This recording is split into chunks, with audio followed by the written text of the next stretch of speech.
I think I was about 15, the first time we actually met. It was at a show, I think it's Z100, a show in New York. And we were, and I've been hearing her, met like her music and stuff from, you know, the radio. It was a big #1 hit. And I was just sitting there, I was like, man, okay, cool. I want to see what she looked like. I want to meet her. I seen her video, I was like, oh, she cute. So, you know, I saw her at the show, and she was like, hey, what's up, how you doing? And she had an accent, and I was like, never heard that before. That kind of sound good, you know what I'm saying? So I said, you know what? Let me talk to her, see what she's talking about, just to be cool with her. We exchange information and stuff like that. And through passing, we would be on the same shows. She would always, would perform, and then would go sit in the crowd. She watched my show, so I was, nervous. I was like, do she like me? I didn't know if she liked me or not, but I was just like, she really watching the show, so she actually must like my music. So from there, you know, we just became friends, kick it. Nothing too serious, but we just had, you know, a good understanding of each other. What's all these dating rumors, Chris? Yes, no? I would just keep it as we just doing our thing, just having fun. You know, just one day I remember it was right before our VMA performance. Me and her did the VMA performance, my first ever one. It was a couple months before that, and I remember staying over her house, and I was just like, man, what we doing? And she was just like, what you mean? I was like, I'm always over here, we like each other, obviously. Let's just do it. Let's just be boyfriend and girlfriend. She started laughing. She said, you ain't serious. I don't think you want to do that. And I was like, why? And she was like, no. You ain't ready. And I was like, no, I am. I think I'm ready, for real. And so then I remember, I was like, I think I love you. She was looking at me like, what? Did I say the word? You know, so, you know, at that time when we did the VMAs, it was more we kept our relationship secret. So we had been together for maybe I want to say 8 months prior. So it was we just kept it to ourselves. We didn't want everybody to know. We just wanted it, you know, just to be like, okay, if they guess it, they guess it. But right now, we love each other, so I really don't care about everybody else. So we did the show, and it was that moment when you got a chance to say, okay, yeah, they're dating, they're talking. At that moment, she had the biggest records out, was going crazy. And me, I still was going strong with all my records and new stuff. When we got a chance to do that show, it was kind of both of us being able to show the world, hey, we both are dope, talented artists. We both, you know, are gonna make a mark in this world. It was like a fairy tale. To see Rihanna and Chris when they first started dating, it was magical, you know? And those two, they were kind of inseparable, you know? You would hear about them being in the studio, you would hear, you know, they're coming into the club together, and it was just an energy. At that time in our career, being that young, being naive, gullible, but also just happy, just wanting to be everywhere. I mean, it was no other feeling like it. But with her, with Rhea, it was just our power that we had at that age, it was just, it's dangerous, man. You could go anywhere. We couldn't go to a hotel and not have 1,000 fans outside waiting. You know what I'm saying? We couldn't go to any restaurant and just eat. Real life rock stars at 16 and 17 years old. Man, that's dangerous because you could do whatever you want. I just think we were the perfect, and bad combination. It was just good and bad together. It was just, I want to say maybe a year and a half into the relationship with Rihanna, I really was serious about it. You know, I was always goofy about everything else, being a young kid, but the maturity level I had in my beliefs of what I wanted with my girlfriend, you know what, I want to marry you, but I want, before, you know, we go any further, I just want to be able to be honest and be completely real with you about everything you've ever had a question about or a doubt about. Or she had asked me, right when we first started dating, hey, you ever mess with this person? And this person, she worked for me at the time. And I said, nah, man, you know what it is. Just, you know, I brushed it to the side. One, I didn't want her knowing my business. Two, I just didn't know who she would tell if I tell her what I'm doing, you know what I'm saying? So around the 8th month or maybe a little bit after that VMA performance, I just broke it to her. I said, hey, I want to marry you, but I want to be real with you. I want to be honest with you and tell you, you know, everything. This is what it is. Before we were together, me and this other girl did have sex. My trust totally was lost with her. You know what I'm saying? She hated me. After that, I tried everything. She didn't care. She just didn't trust me after that. From there, it just went downhill because, you know, it would be fights, it would be verbal fights, physical fights as well, mutual sides, and this is the first time I get to say anything And like I said, I still love Rihanna, but I'm just gonna be honest. We would fight each other. She would hit me, I would hit her. But it never was okay. It was always a point to where we talk about it, like, yo, what the fuck are we doing? Like, I don't like that. I don't like you slapping me. If I go on stage, I got a scratch on my face, and I gotta explain it like, oh, no, I fell, or like, if you got a scar or whatever, or a bruise, you gotta put makeup on it. I feel like shit. Like I'm not ever trying to put my hands on any female. Anger or whatever, you have to walk away from the situation. Never ever put your hands on anyone. You know, that was his girl. You know what I'm saying? So I feel like, you know, what he went through it was like a test. And it wasn't so much of the situation. I think it was just a test in life. I was just like Chris. I was very successful at a young age, and when you're really successful, I was taught that can't should be a foreign language to you. A no should be a foreign language to you. You shouldn't be able to understand the language of no, or you can't. Like me, I felt like a fucking monster. 20-year-old pop star Rihanna is the woman involved in the alleged domestic violence assault case. I lost my best friend. Like, everything I knew switched, and I couldn't control that. So I had to deal with that, and that's not easy for me to understand. 7 years ago, when I was about 17, 18, you know, the whole Rihanna incident happened. And, you know, a lot of that changed my life.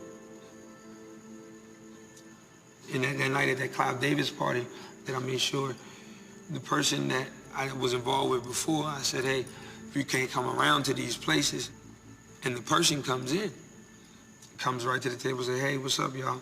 And I already know it's an issue, so I say, hey, cool, and I keep it, and they keep it moving and leave. I look over at Rihanna, and she's bawling, she's just crying. In the middle of the ceremony about to start, she's just crying, and I'm like, yo, please, babe, don't do this. Like, don't do this in here, like I didn't know, I promise, I swear to God, I didn't know. So she got over it, she started drinking a little bit, we both were drinking a little bit. We was tipsy, laughing, joking, you know, and then we left. And Juan, just a few hours ago, we saw Chris Brown drive off. According to sources, the alleged fight broke out inside a Lamborghini that was located at Hancock Park. As you know, young relationships, any relationship is based on trust, but because I told her that, she didn't trust me with anything. So I would give her the option of, oh, you can look at my phone. So I gave her the phone. She looks at the phone and there's a message and it says, kill the Grammys, do your thing. And I didn't read the rest of the message, I didn't open it. So she opened the message and the rest of the message said, I'll see you at the Clive party. So off top, she thought I was lying. She starts going off, she throws the phone, I hate you, whatever. Starts hitting me, we're in a little Lamborghini. You know, she's fighting me and I'm like, look, I'm telling you the truth, I swear to God. You know, I'm telling you the truth, stop it. So then she hits me a couple more times and I just kind of it doesn't go from translation to let's sit down, I'm telling you the truth. It goes to now I'm finna be mean and be evil, arguing. So then like I remember she tried to kick me. It's like just her just being upset. But then I really hit her, like I with a closed fist, like I punched her, you know, and it busted her lip. And when I saw it, I was in shock. I was like, fuck, why the hell did I hit her like? So from there, she just spit in my face, like spit the blood in my face, and I'm like, yo, so it enraged me even more. Like it's a real on fight in a car. We driving in the street. So I'm like, yo, man, we tripping. Like, what the fuck? Like, what are we doing? She's trying to grab for my phone, and I'm not giving her my phone to throw it out of the window. So she grabs my nuts. And when she do that, I bite her arm, I think, as I'm driving, because I'm still trying to drive. And it's just like a petty, like, stupid fight, bro. And I'm just realizing it. I'm like, look, what the hell am I doing, bro? Like, what are you honestly doing this in a car right now? Like, what are we doing? So I pull over in Hancock Park. We were maybe less than 2-3 miles from my house, because I'm just trying to resolve the situation. I'm not trying to fight any further. I don't want to, like, I love her. I don't want to hurt my girlfriend, you know? So I pull over, and I said, look, like, I'm telling you the truth. Like, I'm crying, she's crying. Like, I'm telling you the truth. I swear to God, like, I didn't do it. I didn't know she was fucking coming. I didn't know, I promise. She just didn't believe me. Like, I just know you lying to me, So she takes the keys out of the car. I'm in park. She takes the keys out of the car and throws fakes like she throws them out the window. And I'm like, what are you doing? And I get out the car. When I get out the car, I'm looking for the keys in somebody's yard. And she yells out of her door, help, he's trying to kill me. I said, stop, like, we gonna get in trouble. So I'm looking for the keys, she's sitting on the keys. So I'm like, you know what, I can't play this game with you. So I'm getting my bags out of the car. She takes my CDs, this is back when I would record on CDs, you couldn't put it on your phone when you leave the studio.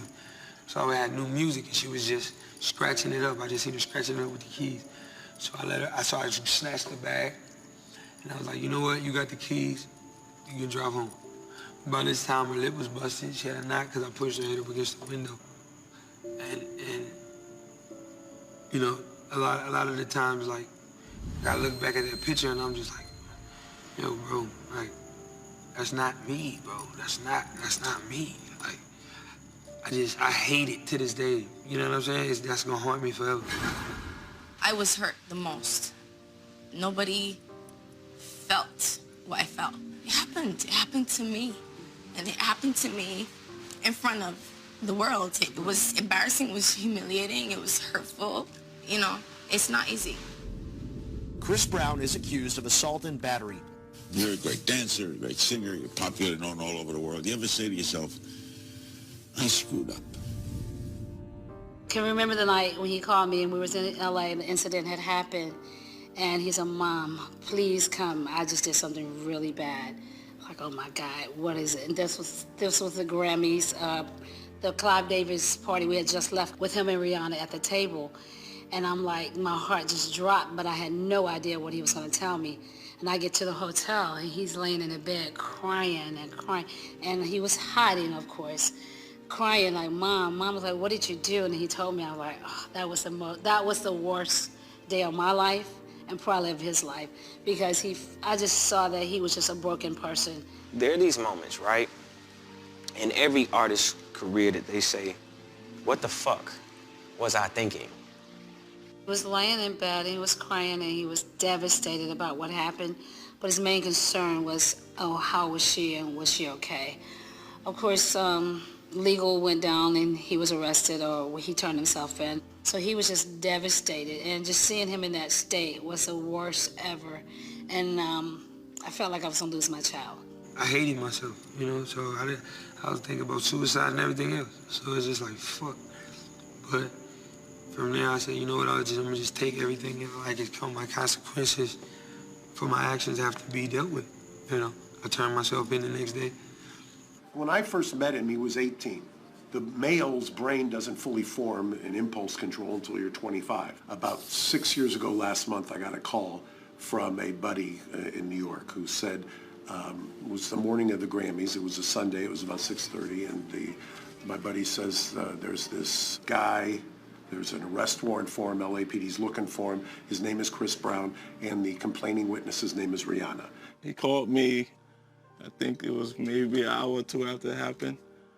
And he was scared, like in disbelief, like he couldn't even believe this was even going on. I couldn't believe that, but he was, he was scared. I have been through a lot in my life, but that was the most devastating thing I've ever had to experience, to see the hurt and the pain on his face and not knowing what was going to happen to him. I look at it and it's really like, how could I be that person? Yeah, well, the case originally was an assault with a deadly weapon, criminal threats, various charges like that involving strike offenses, serious felonies. He wanted to immediately take responsibility, wanted to plead guilty. Pled guilty, didn't argue, didn't say, hey, now let me fight this case and take it to trial, and just say, hey, she fought me bad. No, I'm not. That's not where my head was at, and that's not where it is now. You know, I loved her, you know. I wanted to protect her because I did too much stuff to her. Like, I did what I did, so it was wrong. Explain quickly, Mark, what he pled guilty to. Assault, basically, was what it is, a felony assault charge. The hardest, person to say, like, or talk about it to would be, I would say probably my father. You know what I'm saying? My father and my real father. I don't want to disappoint my father because he actually was there for me. But my mom, it was a little bit more closer to heart because I seen my mom deal with that, you know, firsthand. Not from my father. My biological father, Clinton Maurice Brown, is a great man, you know, but her, a significant other at the time, my mother, a significant other, he was a monster, animal, pure hatred, evil. I never hated somebody in my life. Like, if I could kill him, I would. So I promised my mom one day, I said, look, Mom, you know, if I know you tell me not to do like crazy shit and hang with these niggas and do what I do. I said, but when I get 15, I'm gonna kill him. Like, I'm not playing, I'm not joking, I'm serious. I'm gonna take his life. So that's the kind of hatred this guy brings for me, and fear and stuff like that. So I'm terrified of this man. You know, I would be at home, you know. He blew his brains out when I was 6, but he didn't die. Like, he shot himself in the head and then went blind and shit. I was 6 years old, bro. Like, the fuck? How does a kid deal with that shit? And then, being that he's physically impaired now, it frustrates him more, so he's in a depression. So, but he takes it out on his girl. His girl happens to be my mom. This is what I had to deal with. Like, I had to hear my mom get beat up every night.